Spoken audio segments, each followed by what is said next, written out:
Are the Celtics gigantic frauds in plain sight? It's the NBA Eastern Conference Squad Show. Let's go. You are talking ball with the NBA East Squad Show, sponsored by Game Time. From the Celtics to the Bucks, the Knicks to the Heat, and everyone else in the East. The local experts of the Locked On Podcast Network bring you all the scoops, breakdowns, and the most comprehensive look at the Eastern Conference. Trash talk and big takes included. No holding back, we're giving the green light. It's time to talk NBA East. Hey, what's going on? Welcome to the NBA Squad Show here, presented by Locked On, the Locked On Podcast Network. That is your team every day. Grab your favorite beverage, sit down. It's time to squad up. I am Sean Woodley. I'm the host of Locked On Raptors, which means my team doesn't really have anything to do with the conversation we're going to have today because they stink. That's all right. We got some hosts of teams that don't stink here as well. We got Philip Rossman-Reich of Locked On Magic. We got John Corrales of Locked On Celtics, aka Locked On Frauds. And we have Adam Armbrecht, another team that stinks. The Nets is the team he covers day to day over at Locked On Nets. And yeah, welcome to the Squad Show. We're just hanging out. We're talking ball. We're probably going to talk some trash to one another and probably teams other than the Boston Celtics. Although we have to start with the Celtics, of course. I host the show covering the Toronto Raptors. Less than a week ago, the Boston Celtics rolled into Toronto and got spanked by a not at all good Toronto Raptors team that did not even have their starting point guard, John Corrales. How did this happen? And are the Boston Celtics actually no longer the favorites to win the Eastern Conference after such a pathetic loss? I just want to, I'm here to relay a message from Celtics fans. Take that. Take it. So, no, man, the Celtics are going through it right now. 8-8 in their last 16. But we just did the show trying to look deep into, why 8-8? And I think you guys can tell me if you disagree.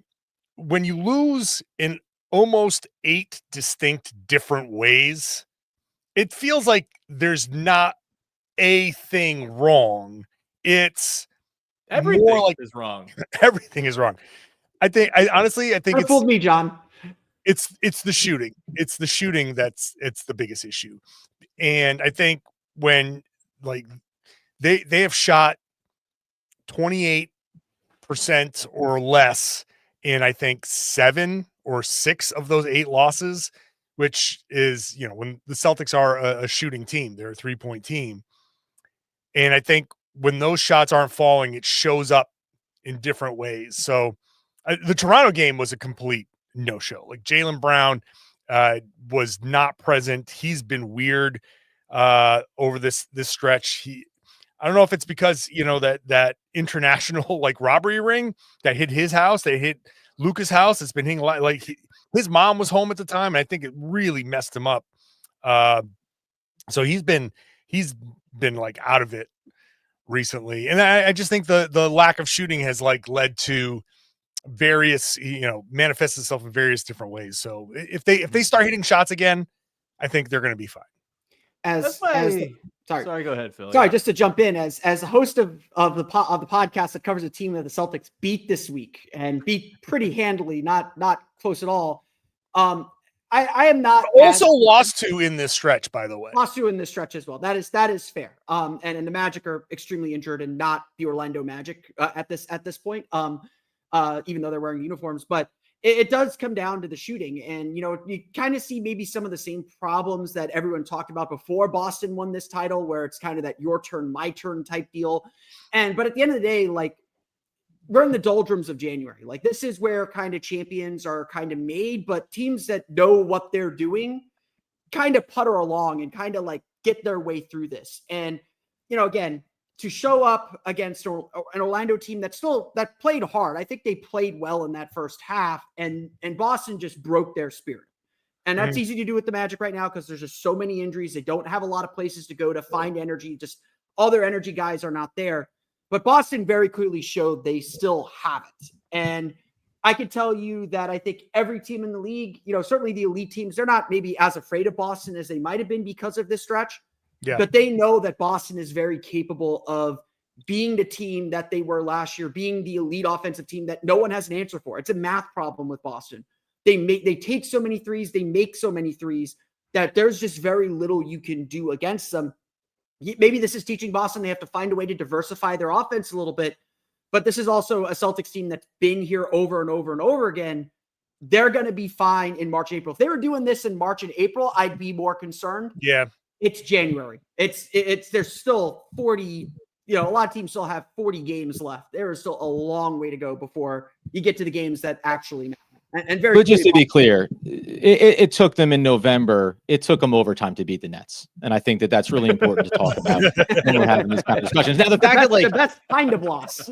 The fact that 3 days later they beat the Nets by 27, 139 to 114 is neither here nor there.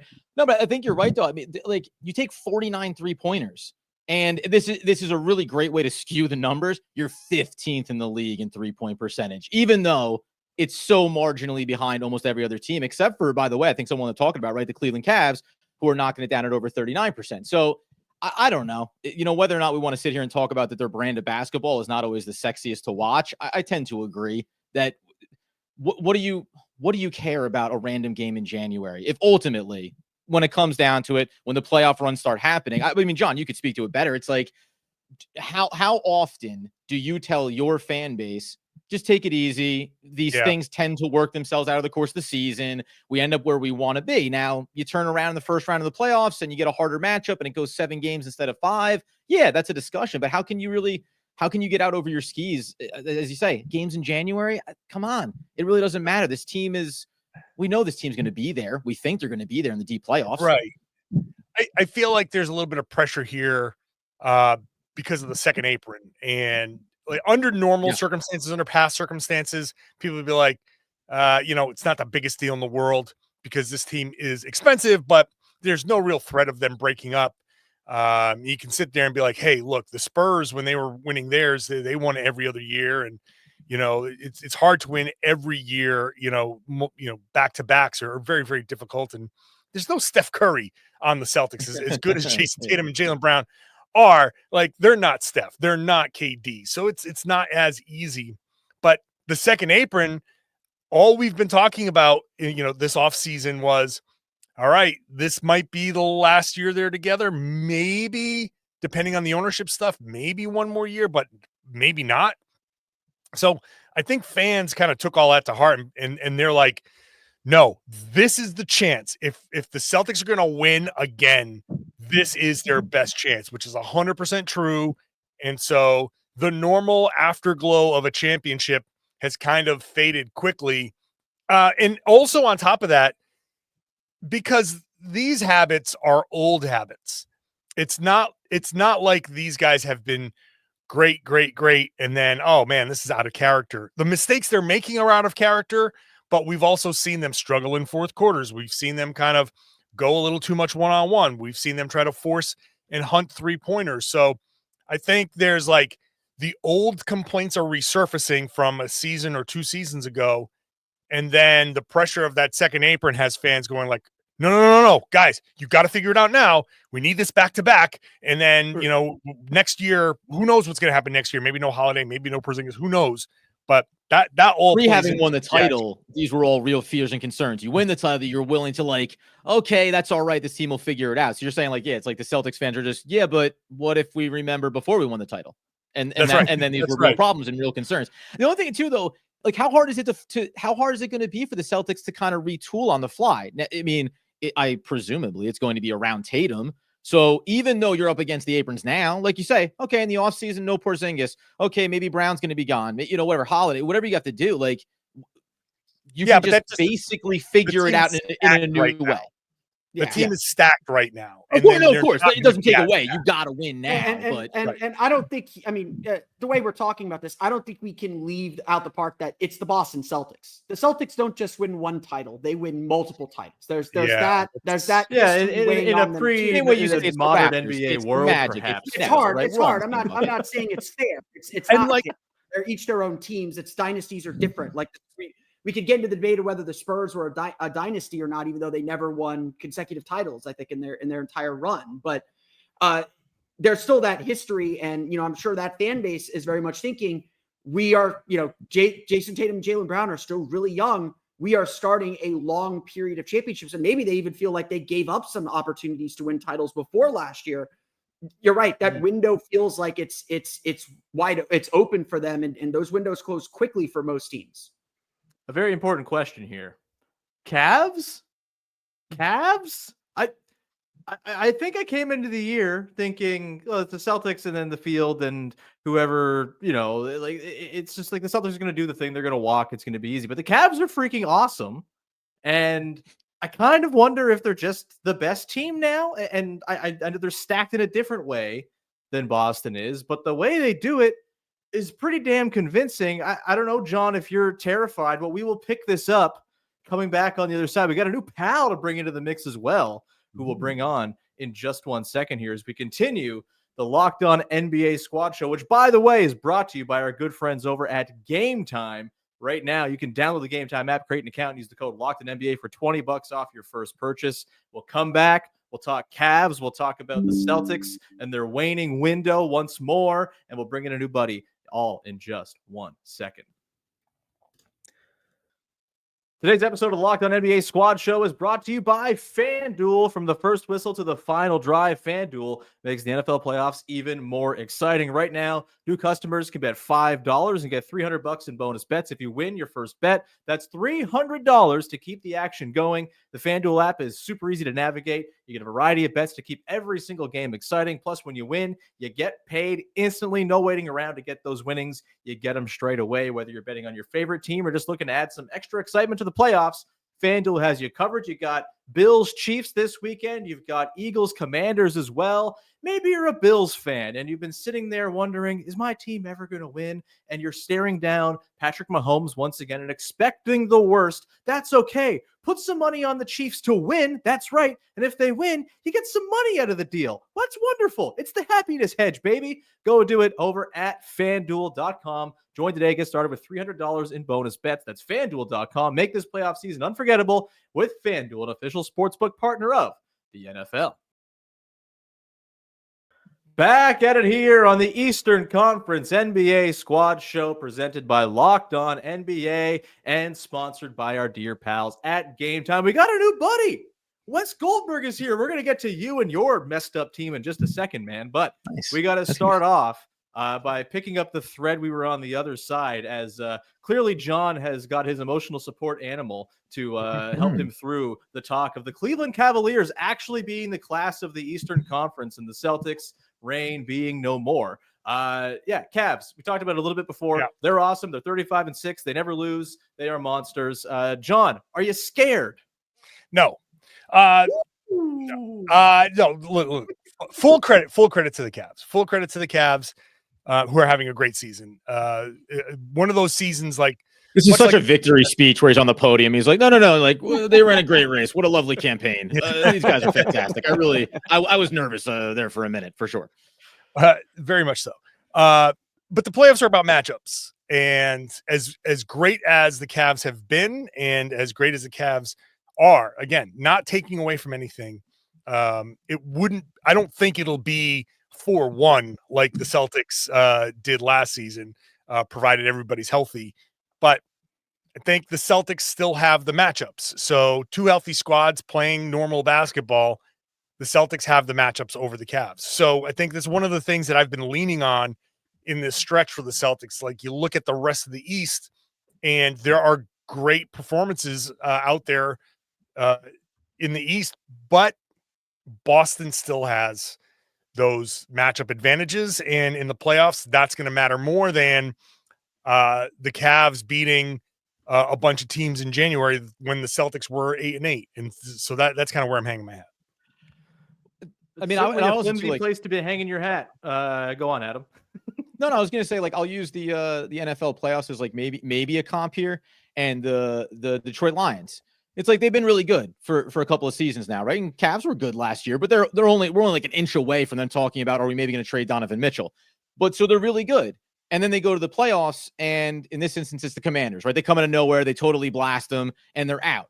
Would we be, even though the Cavs have been dominant, The second you get to a playoff matchup and they maybe get a little bit cooked, you say, okay, yeah, because have they been here before? Have they had the level of success? Like, and I think it's always easy to do it if you're the Celtics. It's always easy to talk about, like, historically, the Spurs, these kind of teams that are always there and can lean on a lot of experience. I think until you do those couple of deep runs, you're always going to be, if you're John, pushed aside a little bit. And I think justifiably, because until you show up and knock the Celtics off, yeah, it's like, should the Celtics be considered the favorites to go to the finals again? Yes. Why? Because they just won a championship, because they go to the finals, because they're that type of consistent team. And the Cavs have not proven that yet to this point, at least. But I want to jump in to that point. Cleveland's done stuff like this before, maybe not for the length of time that they've done it. They've always had some injury. Darius Garland last year broke his jaw. Evan Mobley had the knee injury last year, and they kind of settled back into like a slightly above 500 team when they have been fully healthy, even under JB Bickerstaff. They were always an elite level team, and everyone was just kind of waiting for them to put all those pieces together and be healthy enough to show us how good they can be. And I think this year, with a better offensive mind in Kenny Atkinson, they've been a little bit better about limiting minutes to some of their key players. They've been fully unleashed. Mm-hmm. So I agree with you that Boston's proven it. This Cleveland team reminds me a little bit of that 2020 Jazz team, which we didn't really see at full strength because of COVID to begin with. So maybe that team would have been the breakthrough for Donovan Mitchell that he hasn't quite had individually yet. But this is a team that I think should be dangerous because, like John said, the Celtics rely so much on their three-point shooting. Cleveland feels like they can beat you in multiple ways. You go small on them, they'll pound it in the post. They can spread around and get a bunch of three-point shooters in. They've got great defense. They got two bigs that they can have on the floor that'll protect the rim at all times. I don't think we should dismiss Cleveland so cleanly. What they're doing in the regular season feels very, very real and very, very earned over the last several years. Yeah, and to the point of the three-point shooting also, it's like we could talk about matchups. The thing about matchups is you have to use your matchups. Like, you can't just go down, walk up, and keep taking 60% of your shots from beyond the arc. Like, that's not matchups. That's just three-point shooting. And but Celtics play away from their matchups. Right, the Celtics are like, we don't even care about our matchups. We're just gonna let it fly. But math is our matchup, baby. Cool, very cool. Not dorky at all. But also, I this whole idea of, hey, we got, and for the record, like, I also think the Celtics should be the favorites considering the Eastern Conference. But this idea that, hey, they did it, so they ought to be the favorites, we might have to be rethinking that in today's NBA, because we don't get repeat champions anymore. We don't even really get repeat conference champions all that much anymore in Adam Silver's world. So we might have to start shifting our thought process of, hey, maybe because you won it last year, you might not have as good a chance to win it this year, because we're just not getting those repeat champions and those repeat finalists anymore. And Cleveland has just been flatly the better team. And by the way, matchup-wise, they're a big problem for Boston. Mobley can guard Tatum. It's not been the best Jaylen Brown season. Like, it's Drew Holiday has been in and out of the lineup. To John's point, like, health matters. Like, there's no way the Celtics get through the Eastern Conference playoffs this year if Porzingis isn't healthy the way that he was last year. The Cavs weren't like this last year. The Knicks weren't like this last year. I think the Bucks are even better. Not saying that the Bucks would beat them, but like, we've seen Giannis almost drag the Bucks over the Celtics in a series. Like, it's happened. Well, I know John's about to get aggressive on. Yeah, the Celtics did beat the Cavs this year, right? Like, they have beaten the Cavs. And the Cavs have beaten the Celtics. And the Cavs beat the Celtics because of a 20-point Donovan Mitchell quarter where he didn't miss. And that's what it took. Right? That's Boston's formula every night. Donovan Mitchell's not everyone stops a playoff riser. Like, he's so good at the playoffs, always. I understand that. But the Celtics lost that game by 4, and it took Donovan Mitchell scoring 20 and a quarter, which he does, but you can't count on that every night. The Celtics beat Cleveland they've beaten Cleveland already, right? So, like, I understand, like, I'm not arguing this, but I do think there's a recency bias here because the Celtics are struggling and the Cavs have been like, not like they've had a touched by God season. Like, that's great. Like, but the matchups are still in Boston's favor when they match up. Like, yeah, Evan Mobley can guard Jason Tatum some, but that's just Jason Tatum. Who's guarding Jaylen Brown and Kristaps Porzingis? Like, if you're going to put Evan Mobley on him, there's going to be a matchup issue somewhere else. And I'm not being dismissive. I'm just saying in a 7-game series, I'm picking Boston to win 4 of those games because they own matchups against a really good team. I'm not dismissing what Cleveland does. I'm just saying Boston in a playoff series, we've seen it time and time again. Well, the better I do, by the team way. in the standings doesn't always win in the playoffs. If a matchup is bad, a matchup is bad. I would say this: Cleveland, and this is, I think, a big difference in where these two teams are. Cleveland needs home court advantage to beat Boston. Boston does not need home court advantage to beat Cleveland. And I think that is a big difference in the approaches that we're seeing from these two teams. Cleveland has to go, because they're not going to win a big series without home court advantage.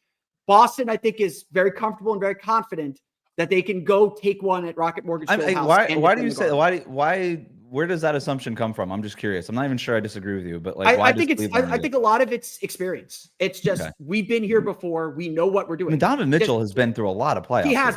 He has been, but Darius Garland hasn't. Evan Mobley hasn't. They've been through a couple years. They got a playoff series win last year.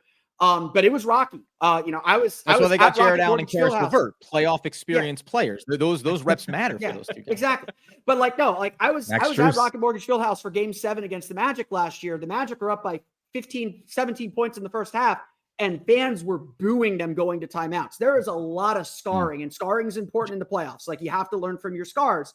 There is still a lot of scars in that team, and they're still trying to overcome them. And you're going to be doubted until you do. And that's fair to say too. Last quick thought on this matchup wise. I agree that there's like some one-on-one matchup stuff that could be a problem for Cleveland in a Boston series, and vice versa, to be clear. I do think just like the way these teams play is kind of an interesting matchup unto its own. Like, you talked about the 3-point dependence for the Celtics and the math ball. And I've been of the mind that, like, you're not going to beat the Celtics playing 3-point ball. Like, it's just not going to happen. It's like trying to beat the Warriors playing small ball. You're not going to do it. The way a team is going to beat the Celtics is if they just demolish them on the interior. And if a team can do that, I think it's the one with Donovan Mitchell, a walking paint touch, and 2 gigantic trees who dunk everything. I'm not saying it's like a walk in the park, but I do think the Cavs have like some sort of larger picture matchup edges against Boston that are maybe going slept on a little bit, because Boston, the overworked Boston state media is they're really doing a great job of sort of building up the propaganda wing of this team. It is what it is. We have to live with it. We just have to have media literacy and be able to decipher things for ourselves. Man, Boston fans are going to hate this show. We're going to come back on the other side, guys, and we're going to talk about Wes's team, the Heat. They're having a time. Are they having a worse time than the Sixers? We'll get to that on the NBA Squad Show Eastern Conference Edition coming up. Come on, Sixers. Today's show is brought to you by our friends over at Prize Picks. Basketball season's heating up, and there's no better way to get real money action while watching your favorite NBA stars than with Prize Picks. Whether you're a diehard fan or just love some friendly competition, Prize Picks makes it fun and easy to turn your basketball knowledge into cash. Here's how it works. Pick more or less on at least 2 players for a shot to win up to 1,000 times your cash. That's it. You just go in, you pick the projections based on what Prize Picks has. You say more or less. If you're right, that's good for your entry. If you get them all right, you win some bucks. It's that simple. Think LeBron's going to drop more than 30. Think Luka's getting more than 8 assists. That and so many more nightly projections are available for you. And it's the way daily fantasy sports should be. It's not you against some shadow expert in a basement with a lineup you can't beat, or 1,000 other lineups that you don't even know what they are. It's just you against your own ability to pick against the projections. It's that simple. Maybe you got a favorite player on your favorite team. The Toronto Raptors, my favorite team, aren't very good, but I usually know Scotty Barnes is good for some assists every night. So maybe I take them more there, and then I go watch some other basketball teams that are not the Toronto Raptors to get that good basketball entertainment. Either way, now's the perfect time to join. Download the app and use the code LOCKEDINNBA to get $50 instantly when you play your first $5 lineup. That's right. No need to win to get the bonus. It's guaranteed. Prize Picks. Run your game. Wrapping it up here, the NBA Eastern Conference Squad Show. Sean Woodley, Adam Arnbrecht, John Corrales, Philip Rossman-Reich, Wes Goldberg. We're going to play a little game here, and it's a game I like to call Who's More Screwed? The Philadelphia 76ers are going through it right now. They've lost a bunch of games. Their high-priced free agent signing in Paul George maybe is not so good no more. Joel Embiid, the knee thing is deeply, deeply concerning. And the only good thing to happen to them all year, Jared McCain is out for the entire season. it's not a good time in Philly. What could save them is if they were to get a very high pick in this draft. It would avoid them sending it to the OKC Thunder, which I believe is a top 6 protected pick that they've got right now. As it turns out, though, there's a lot of really bad teams. Adam and I know about this. There's a lot of stinkers at the bottom of the league. It's going to be difficult for the Sixers to be bad enough to get into that range where it's likely they'll keep their pick. And so they might be in that sort of wishy-washy 9 through 13 range of the lottery where they're just hoping and hoping they jump up lest they give their pick over to OKC. That's a tough situation. The Miami Heat, they're a little better, but also their best player is an open revolt. And, there's a million things going on there that are very concerning for the long-term health of the franchise. Maybe it's less concerning than the Sixers, but I actually don't know if that's true because the Sixers could save themselves with a high pick, and they do have Tyrese Maxey and Jared McCain, 2 guys who can dribble and score, something that until this year, no one on the Heat could do. Congrats, Tyler Hero, that you figured that out. Wes, let's go to you first. Who's more screwed, the Heat or the Sixers? We're talking big picture, long-term scale here. This is tremendously insulting to the Miami Heat. Are you kidding me? I tend to agree. I tend to agree. Come on now. You just paid Paul George max money when everybody was like, don't do that. And they were like, well, we're going to do that. You got Joel Embiid, who's probably played his best basketball of his career already. Like, it doesn't get better after this. Players don't typically get better and healthier as they age, especially with some of the health concerns that Joel Embiid is going through. And Tyrese Maxey's fine. He had one great year. Is he really like the number one option on a team that's going anywhere? I don't think that Maxey is projected as that sort of guy. And so to double down on all of that, you have a coach who's basically had one good year of ever coaching in the NBA. You've got a front office that hasn't he did. Yeah, he did. best meme coach in the league. We're calling it 2 Dude, years. That title defense team was winning had Pascal Siakam not been in a condo for 5 months, and John knows it. I don't know that anybody outside of Brad Stevens has ever gotten more credit based on a gimmick than Nick Nurse has. Like the box and one defense. The box and one defense has kept Nick Nurse in the NBA for since 2019. That's the only reason that he has a claim to a head coaching job at this point. So look, the Heat, they're up against it right now with Jimmy Butler. There's no question that this is a tough situation of their own making. They should have, and I lobbied this on Locked On Heat basically since Pat Riley called them out in the spring. Said, you don't want to pay this guy the extension, just trade him. What are you doing? Trade this guy. This is not going to end well. And what happened? It did not end well, and it has not even ended quite yet. They're going to have to move him. There is increased urgency to move him before the trade deadline now. I'm very hopeful that it will happen. We'll see if it does. Just quick poll around here. Do any of you want Jimmy Butler? So that's the issue. That's the issue that Miami keeps running into. As a third team, sure. I gotta tell you, yes. I am a lovely third team. When you're talking about taking out your special lady friend on a night and you want a third wheel, look to the Nets. But I don't. First of all, the fact that this situation is also created, the debate is created because the 76ers made the wrong choice in not keeping Jimmy Butler when they could have, and then could have maybe won a championship, but they chose to go a different direction, and Jimmy goes to Miami and they have success. Awesome. But the idea that the team that has perpetually not succeeded. What's going on? Sorry, there's construction in my building. I'll mute. Just for some reason, now we leave it in, Sean. We leave this in because I thought for sure someone was playing a gimmick on me. Well, it does feel like both of these teams might be under construction soon. There you go. No, but the idea that the team in Philadelphia, who's kind of been perpetually the oops, we almost did it, but then we kind of shot ourselves in the foot over it and made the mistake, versus the franchise that has historically always kind of been a little bit ahead of the curve, and always, even now when it feels like maybe they walked into a difficult time here with Jimmy, I still have a high level of confidence that they will figure out the right way to come out of this, where they get to be a competitive team. That doesn't mean championship level, but they're going to be able to be even keeled coming away from it. I don't know where the 76ers end up with this. I want to know, Wes. Sorry, Sean. No, go nuts. Honestly, what is a realistic deal for Jimmy Butler? Because I honestly don't see anything out there that makes any sense for anybody. The Phoenix still really wants him. Jimmy still really wants to get to Phoenix. Now they're willing to include that 2031 first. Honestly, if I were a team like Toronto, and you're saying, hey, we give you Bradley Beal in that 2031 first. I'm like, yeah, sign me up. I'm getting this valuable Suns pick from like in 2031 that I can use, and all I have to do is eat Bradley Beal's contract for 2 more years. I don't know. That doesn't sound awful. It's not Beal's contract when he's coming over from Washington. But Beal's not going there. Like he's got the no trade clause. That's the problem. That's the wrench in everything. No, it is. It is. But I don't know. I think Beal would be more willing to waive the no trade clause than people think. Maybe not to go to Toronto. That's nothing to go to Toronto. I have no idea where he'd be willing to go. You at least live in Phoenix right now. Like I'm just gonna play some golf. And you don't want to uproot your family in the middle of the season. I get it. But like if not then like ego Milwaukee. Like, are you talking ego with him? Like that he still thinks he can be that guy on some team? Because that's where like you waive the no trade. If you're like, hey, put me somewhere else and I'll prove you're gonna jettison me from Phoenix so they want to win. Well, here's the point I always made too, is like the Suns stink.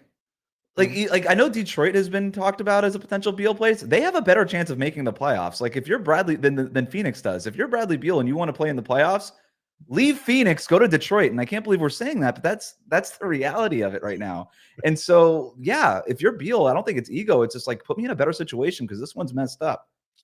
Yeah. Are we sure Beal doesn't just kind of want to hang out on teams that are done playing in April just to have long off seasons? It's been if you got accustomed to that for as long as he has, I feel like that's like all right. And I'm not ruling out the Milwaukee thing either. I know Mark Stein reported that maybe they're looking at Bradley Beal. That makes less sense to me for them. I don't know what Beal does for them. It's, hey, we want to trade Chris Middleton because he's injured and inconsistent. Let's go ahead and get Bradley Beal. It doesn't feel like that solves that problem. Pay him $50 million. Beal Lillard backcourt of coaches' nightmares. Right. These defensive coaches' nightmares. So I don't know. I'm not ruling out Milwaukee in terms of a Jimmy Butler place, but to John's point, I don't know. I don't know what the trade is, but I will say this. What if Jimmy stays in Miami? What if they can't move him? This is the funniest outcome, by the way. He's got an option, right? It's not he's a free agent at the end of the year. He's got a player option for a significant amount of money. I've predicted this entire time he's going to pick up that option. $52.4 million is a lot of money to say no to. And he can try to use his leverage and say, I'm going to opt out. What is Jimmy Butler making on the open market? The DeRozan deal, probably, right? $25-30 million. Nobody has money this summer except for for Brooklyn and their. You can negotiate sign and trades too, but I don't see anybody saying like we're ready to pay Jimmy max dollar. Like no team outside of Phoenix is doing that, and so I bring that up only to say like it could take Jimmy Butler essentially 2 years to make what he's already guaranteed next year if he just picks up the option. So I think he probably picks up that option, but who knows? Is there any world where the Heat are like we could still do something with Jimmy here? Like, is there any world where that actually exists where he picks up the option and it's not looked at as Miami's like, what the heck? We need to get him off our team versus, he's still talented. He's still valuable. What's the move that Miami makes? And they go, yeah, we're competitive next year if he's going to pick up the option and we're effectively stuck with him. They will say that publicly. There is 0% chance that they believe that internally. They really do want to get off this guy. But yeah, they'll say that if February 7th comes around and Jimmy Butler's still on the roster, the first press conference that Eric Spoelstra or somebody gives is, you know what, we're glad he's still here actually because we believe we can make a run with him just like we've done in the past. And everybody will call BS on it, and then we'll just sort of deal with this until the summer. Just don't make opting in shirts like the Magic did with Dwight. We've got a new pal, Tony East, late edition. What's up, Tony East from Locked On Pacers? Tony can take my place because my team's about to start playing in an hour, so I had to go. There you go. No games that matter. Good for you, John. They're just regular season games for the frauds to run up the string. Good luck with the 3-point shooting tonight. Yeah. By the way, can I just don't know what that is. Tony just came in here. Like, good for you, Tony. We're happy to have you. I'm sure you have something to say, but I didn't get to bring up the fact that the Cavs are 5th in the league in 3-point attempts and lead the league in 3-point percentage. So the world where they play against the Boston Celtics and have to get into a 3-point arms race for one game in that series, they can still go win that. Like they can still just beat you by outshooting you from the perimeter.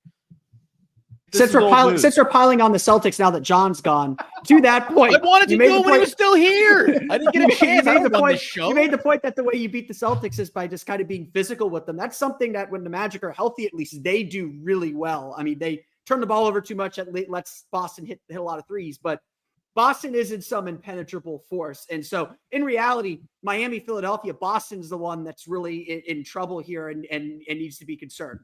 No. Back to the original question for today's segment. Who's more screwed, the Sixers or the Heat? On the Heat thing, just to make an argument, because I think we established the Sixers, but I don't know if it's totally that cut and dry. We talked about the Jimmy thing, but also I want to talk about the $59 million a year elephant in the room that is Bam Adebayo's contract in 2028-29. He is like that contract might not be so good. I'm just saying it might be a problem. I'd be willing to pay $60 million a year for one of the best defenders in the league. Yes, I think that's just fine. Yeah, you want to pay $50 million for Matisse Thybulle, but tall? Okay, sure, man, great. Matisse Thybulle, but tall sounds like a really, really good player. Yes, I would. If Matisse Thybulle could play center, he'd be making the only thing million. Matisse Thybulle back is a little bit of that verb. Yeah, Matisse Thybulle was a center. I think every two be like, wow, I want that guy. I do agree. I'm that 5'8". I'm only 2 feet away from really competing. As somebody who fit very well with Tyrese Haliburton in the Olympics, I've been very much thinking about Bam a lot, and I think Bam's very good, despite his bad efficiency this season. That has certainly been concerning. Yes. I mean, he's still that contract goes through 2028, 29, 59 million. I mean, I know with like the new restrictions, it's a little bit funkier, but that's the kind of player that some team that has the space or the, movable parts, they go, well, we'll take him on the short term, on this rental kind of option. If Miami was talking about the Celtics being nearly in second apron hell without acknowledging that having $59 million of Bam Adebayo might not be such a good thing in a second apron world. But what's the salary cap going to be in 2029? I will make this argument. I don't think you understand how exponentially this number is going to grow here in the next few years. Whatever we do, don't let the guy that covers the Heat talk about it. If you want to make the comparison to the Celtics, they also pay Jaylen Brown $60 million a year. Jaylen Brown's not the number one option on a championship team. I know he's the finals MVP, but whatever. He's not the number one option on a championship team. Bam Adebayo is not the number one option on a championship team. Bam is the perfect number two. This guy he literally does everything for his position at an elite level except score. He's an elite rebounder. He's an elite defender. He is an elite passer. Like, he's an elite team leader, elite locker room guy. Like, he's elite at everything at that position except for scoring, where he did average 20 points per game last year, and he's in a slump this year. So yeah, I will pay $60 million for that guy as long as my number one option is an elite scorer. And that's been Miami's problem over and over again, is they don't have that guy when Jimmy Butler doesn't feel like playing basketball at 100% effort. And by the way, if you told me from a Brooklyn Nets perspective, right? Let's say they tank as low as they can, they spike, they get Cooper Flag. There's versions of it where Miami wants to jettison him, price point, all these things. We get that, but like, would I throw Bam Adebayo on the court with my new rookie, franchise cornerstone and look to bring in other pieces because we have no cap coming into the future over the next 3-4 seasons? Like, of course, right? So you can pivot pretty quick and find the picture where you go, brought in Bam Adebayo, brought in another player that's on a contract, and Boston Celtics. Yeah. Okay. We got two guys that are over 50 million apiece. That's fine, because we got young talent, controllable pieces. So I wouldn't look at him nearly the same way as when you talk about a guy like Joel Embiid, where you're like, well, this is a problem. And I'm gonna shut down the Bam Adebayo trade talk right now. The Heat are not trading Bam Adebayo. I just want to make that very clear. Like, he is. Now we can edit that out on the back end, right? We can absolutely. We can make it look like West was open to it. Like, I want to shut open Bam Adebayo. Trade is happening. Yeah. Little creative. I can't believe there was this much impassioned defense of Scam Adebayo. Unbelievably. Okay, let's quickly, Tony, answer the question fast. Who's more screwed, Heat or Sixers? Long-term picture, not just this season. The one with two old guys who barely play and aren't good this year. That is the Sixers. I feel like that could apply to. He'd only have one. He only have one. Pat Riley hasn't played in years. That's not. You can't. Pat Riley has not played in years. And Jimmy, when he actually does play and try, has been better than PG this year. Certainly, true. Even while he's obviously Embiid has a couple of games where he's looked amazing, but it's like 6 or 7 the whole season. So yeah, the Sixers are way more screwed.